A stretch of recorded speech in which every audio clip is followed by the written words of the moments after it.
Sempat dilarikan ke rumah sakit, PI, perempuan 20 tahun meninggal dunia dengan kondisi leher memar dan bengkak di tempat hiburan malam Kampung Baru Palembang pada hari Minggu kemarin. Ibu korban menerangkan, pertama kali kabar didapat dari teman prianya yang mengajak korban ke tempat tersebut. Menurut teman prianya, korban meninggal karena overdosis usai mengkonsumsi pil ekstasi.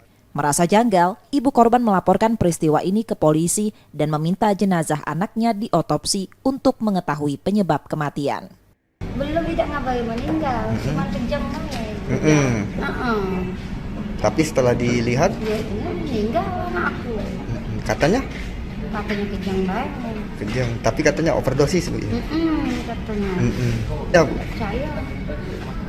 Jadi Kan keterangan rumah sakit ini kayak dia Bu, kalau overdosis kami sudah pengalaman Bu, di gerbong yang galak cek-cek itu kan tidak main ini Bu, posisinya anak itu tapi bagus nih.